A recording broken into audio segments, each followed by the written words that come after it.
Avant d'expliquer le principe du lancer de rayons moderne, on va expliquer deux ancêtres du ray tracing que sont l'algorithme du Z-buffer et l'algorithme du peintre. Mais dans tous les cas, le but est le même. On a une scène 3D. Alors ici, la scène est particulièrement simple, mais vous pourriez avoir une scène compliquée avec plein d'objets en dimension 3. Et le but, c'est d'afficher cette scène sur un écran, donc sur un rectangle de dimension 2.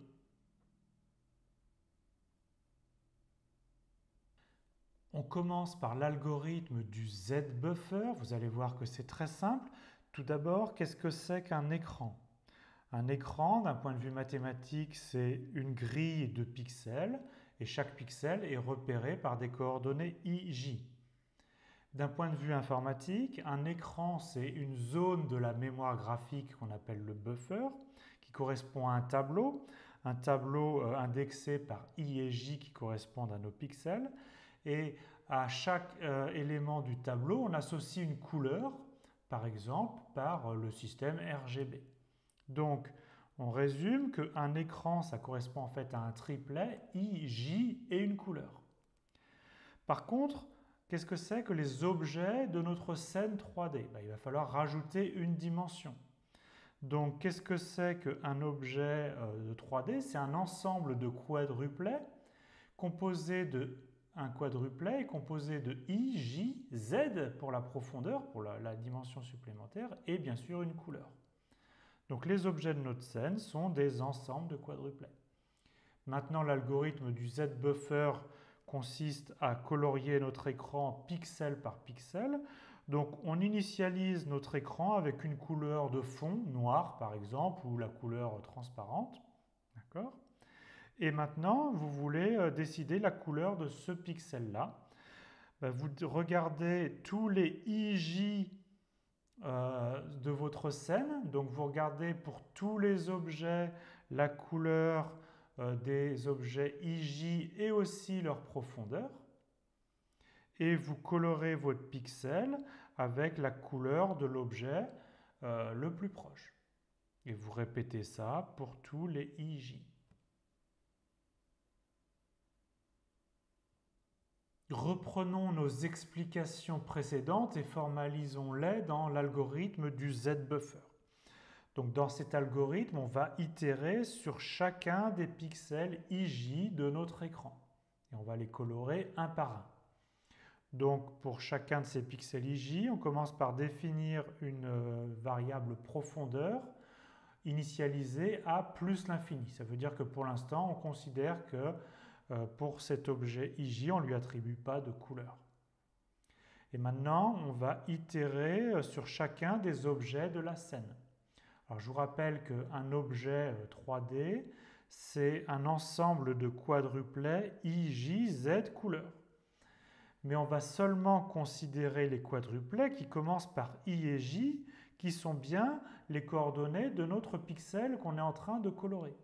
D'accord? Donc on regarde seulement les quadruplets qui commencent par nos I et nos IJ. Et aussi, on va avoir une condition sur leur profondeur Z. On veut que Z soit plus petite que la profondeur en cours. Alors au début, comme on a initialisé profondeur à plus l'infini, c'est forcément vérifié.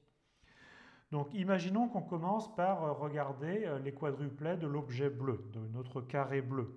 Et on veut colorer ce pixel-là. Il y a bien un quadruplet qui commence par IJ, d'accord, correspondant à ce pixel-là. Donc on va faire deux choses. On va colorer le pixel ici de l'écran avec la couleur de notre objet en cours. Donc on va le colorer en bleu. Et on va changer notre variable profondeur, on va lui attribuer la valeur Z du quadruplet dont on a mis la couleur ici. D'accord? Et maintenant, on itère avec tous les autres objets. Donc, on passe au triangle vert. Alors, le triangle vert, il n'y a pas de quadruplet qui commence par IJ, pour notre IJ à nous. Et donc, il ne se passe rien pour la boucle sur le triangle vert. On passe au rond rouge. Il y a bien un quadruplet, par contre, qui commence par IJ. Et puis, quand on regarde sa profondeur Z, elle est bien plus petite que la profondeur en cours.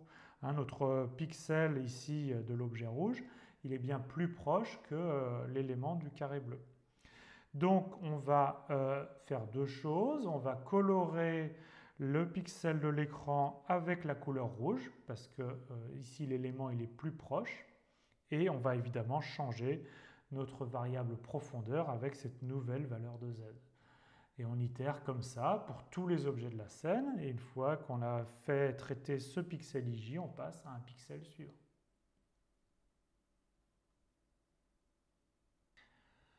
L'algorithme du Z-buffer a le mérite de la simplicité. Donc chaque pixel se voit attribuer la couleur de l'objet le plus proche.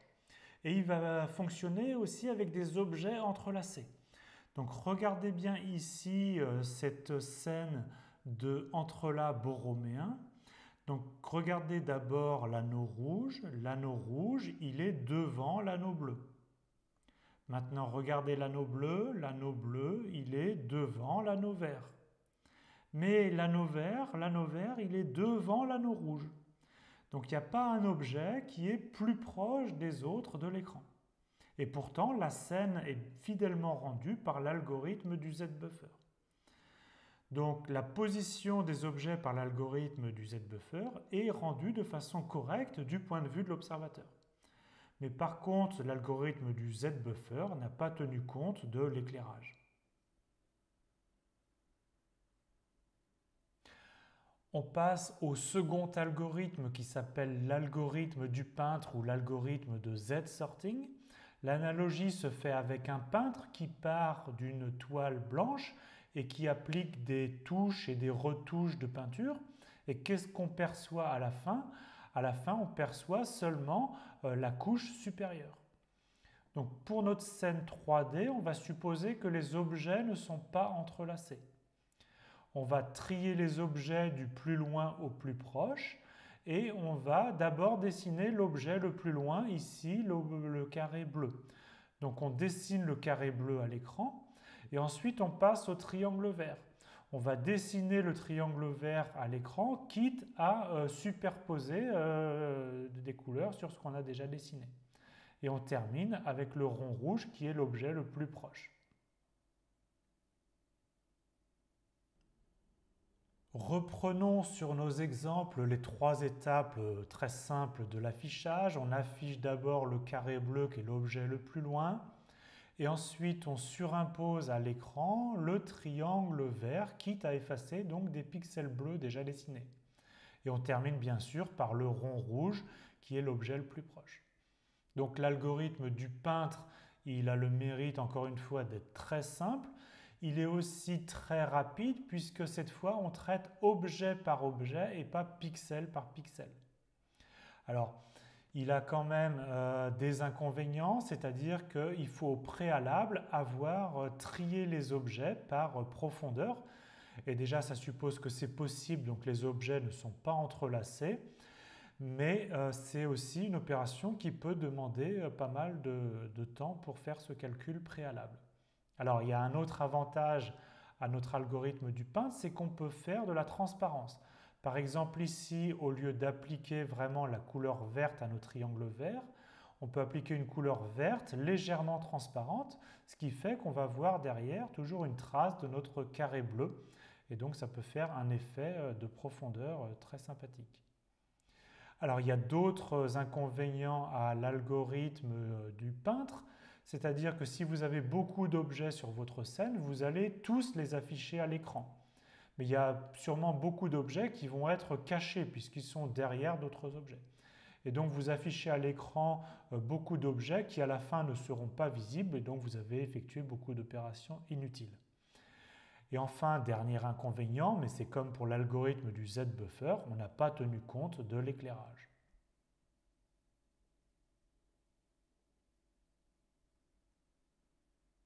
On va revenir à des choses beaucoup plus basiques et on va se concentrer sur notre écran. Donc on va d'une part considérer que l'écran c'est un ensemble de pixels indexés par des entiers i et j. Donc ici, on a une image qui horizontalement a nx pixels et verticalement ny pixels. On va considérer que le pixel 0,0 c'est celui en bas à gauche. Donc ça, ce serait le pixel 1, 0, 2, 0, etc. Donc I, ça désigne le numéro de la colonne et J, le numéro de la ligne. Maintenant, on va aussi considérer des coordonnées réelles. On va considérer que notre écran est de taille A en longueur et de hauteur B. Et on va placer un repère XY qui a pour origine le centre du pixel en bas à gauche. Donc ça, ce sont des choix un petit peu arbitraires. Tout le monde ne fait pas les mêmes choix. D'ailleurs, dans le chapitre texture, on avait fait des choix un petit peu différents.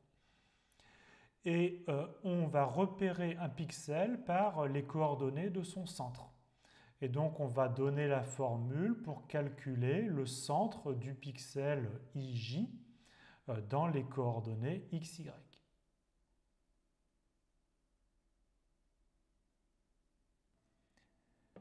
Je vais vous donner la formule qui calcule les coordonnées réelles du pixel IJ, mais au préalable, on fait souvent l'hypothèse qu'on travaille avec des pixels carrés, ce qui impose une relation sur nos dimensions. Et cette relation, c'est que A divisé par Nx est égal à B divisé par Ny. Donc je vous rappelle que A, c'est la longueur horizontale réelle de notre écran, alors que Nx, c'est le nombre de pixels qu'on juxtapose horizontalement. B, c'est la hauteur réelle de notre écran, et Ny, c'est le nombre de pixels qu'on juxtapose verticalement. Pour avoir des pixels carrés, on a cette relation de proportionnalité. Maintenant, on nous donne des coordonnées entières IJ, sachant que le pixel en bas à gauche, c'est le pixel 0, 0. Et on veut trouver les coordonnées réelles du centre de ce pixel, considéré comme un petit carré.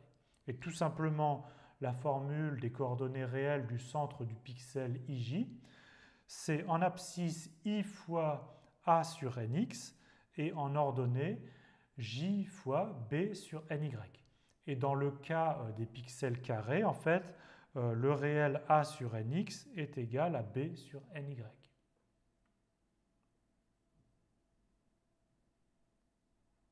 Expliquons comment lancer un rayon pour afficher une scène. Donc on a plusieurs objets. On a un centre O qui correspond à la position de l'observateur. On a un écran ici qui est un rectangle, mais cette fois un rectangle de l'espace. Et puis on a une scène 3D qu'on veut afficher à l'écran du point de vue de l'observateur.